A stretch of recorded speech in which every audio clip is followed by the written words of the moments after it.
जानकारी ले रहे हैं। अभी तक हमने देखा है कर्म का बंध हो रहा है, जीव अनादि से ही बंधी हुई अवस्था में पाया जाता है। हर समय नया नया बंध होता है, सत्ता में पड़े रहते हैं परमाणु और अपने स्थिति पूरी होने पर उदय में आकर खिर जाते हैं। बंधने को बंध कहेंगे, सत्ता में पड़े रहते उसको सत्ता या सत्व कहेंगे, और जब खिर जाते हैं उसको उदय कहेंगे या निर्जरा भी कहेंगे। परंतु ये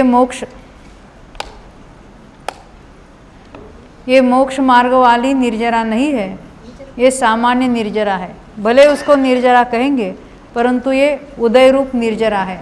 स्थिति पूरी होने पर खिर जाने को भी निर्जरा कहते हैं। संवर निर्जरा वाली निर्जरा नहीं कहेंगे। अभी तो हमने देखे कि जो प्रकृतियाँ बनती है उसको कहेंगे प्रकृति बंध। उसमें से जितने संख्या में परमाणु बनते हैं उसको कहेंगे प्रदेश बंध। जितनी स्थिति बनती है उसको कहेंगे स्थिति बंध, और उसमें जो अनुभाग बनता है उसको कहेंगे अनुभाग बंध। स्थिति का जो बंध होता है उसको हम निषेक रचना के रूप में अभी हमने देखा था कि आबाधा काल को छोड़कर प्रति समय में उदय आने योग्य परमाणुओं का जो समूह है उसको हम निषेक कहेंगे। तो एक समय में जो परमाणु बनते हैं अनंत, उसकी अपनी निषेक रचना होती है। हर कर्म की अपनी अपनी, मूल कर्म की तो होती उत्तर प्रकृतियाँ जो है ना, अभी नाम कर्म की इतनी सारी प्रकृतियाँ हैं तो उसकी अपनी अपनी निषेक रचना अलग अलग होगी, क्योंकि हर एक कर्म की अपनी अपनी स्थिति भी अलग अलग पड़ती है। ये तो हमने निषेक की बात की, परंतु स्पर्धक की बात थोड़ी अटपटी लगी है ना।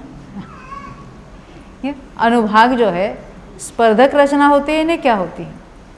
निषेक रचना तो थोड़ी थोड़ी कुछ समझ में आ सकती है, क्योंकि एक एक समय में वो एक एक लॉट उदय में आता है तो हम उसको कहेंगे ये निषेक है। ये निषेक में परमाणु है, कितने कितने हैं तो अनंत अनंत है।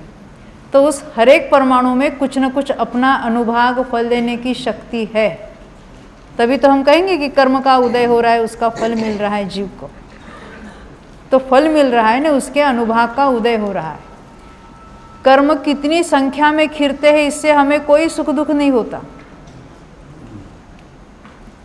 परंतु वो कितने अनुभाग रूप से उदय में आ रहा है इस पर जीव का उसका निमित्त बनता है।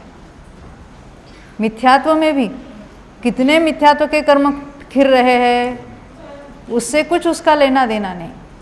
किस अनुभाग रूप से उदय आ रहा है? क्या तीव्र मिथ्यात्व का उदय आ रहा है, क्या मंद मिथ्यात्व का उदय आ रहा है? मिथ्यात्व है तो सर्वघाती ही, वो तो सम्यक्त्व का पूरा ही घात कर रहे हैं।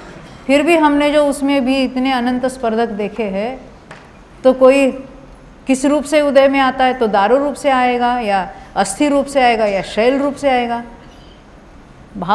दीपिका में भी कहा है, जो ऊपर वाले जो है ना अति तीव्र अनुभाग वाले स्पर्धक, इतने तीव्र मिथ्यात्व का जिसको उदय हो रहा है, ऐसे तीव्र मिथ्या दृष्टि को तो उपदेश देने भी योग्य नहीं कहा है। हम कोई दान देते हैं तो देने वाला कैसा है, क्या दिया जाता है, किसको दिया जाता है, वो उसका भी पात्र का विचार करते हैं। यहाँ भी जो मोक्ष मार्ग का उपदेश देना है, वो उस उपदेश के भी पात्र कौन है, किसको देना है उपदेश। तो कहते हैं अत्यंत तीव्र जो मिथ्या दृष्टि, अत्यंत तीव्र अनुभाग उदय वाले जो है जीव, जिनको विषय कषाय में तो बहुत रुचि आती है, परंतु ये जिनवानी की बात सुनते हैं, ये आत्मा फात्मा हमें नहीं चाहिए। ये दिन भर आत्मा आत्मा क्या करते रहते हैं, तो अन्य बातें करें तो उनको बहुत रुचि हो जाती है उसमें। नहीं समझे? हम तेल उबालते हैं घर में, तो बच्चों को क्या कहते हैं, अरे जरा दूर रहना। क्यों? पानी का जल का छींटा उड़ जाए तो यहाँ कोई आग लग जाएगी। परंतु उसमें तो हम पकोड़े डालते हैं ना, भजिया, क्या होता है? आग भी कुछ नहीं है, वो अच्छे से तल कर आता है और हम मज़े से खाते भी रहते हैं। वैसे ही ये जो विषय कषाय, जो तीव्र जो स्पर्धक वाले जो मिथ्या दृष्टि जीव है, उनको क्या होता है, विषय कषाय की बातें करें उनके साथ तो बहुत दिल से प्रेम से अपने से बातें करेंगे, और ये जिनवानी रूप शीतल जल उनके ऊपर छींटे तो थोड़ा छिटका भी आ जाए तो क्या होता है, ये तो आग लग जाती है। क्यों? ये तो उपदेश देने वाले को विघ्न भी कर सकते हैं। तो यहाँ दीपचंद जी कासरीवाल ने लिखा है वहाँ पर कि जो उत्कृष्ट स्पर्धक वाले, जो तीव्र अनुभाग वाले जिनके उदय चल रहा है, ऐसे मिथ्या दृष्टियों को तो उपदेश देने लायक भी वे नहीं है।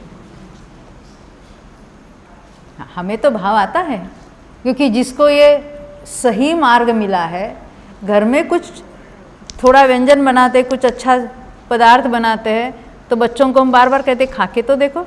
अरे बच्चों को क्या, अड़ोसी पड़ोसी हमारे कोई रिलेटिव सबको दे देते हैं।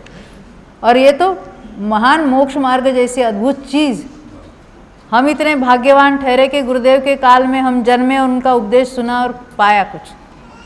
तो ये माल हम जरूर सबको देना चाहते हैं, परंतु अगर वो नहीं सुनना चाहते, उल्टा कुछ समझ लेते, तो हमारा माल हमारे पास सही। फिर भी जरूर ऐसे भाव आते हैं कि ये बात सब सुने, और जो सुने वो अपना कल्याण करे। इसमें तो उनसे हम कुछ नहीं चाहते हैं, बस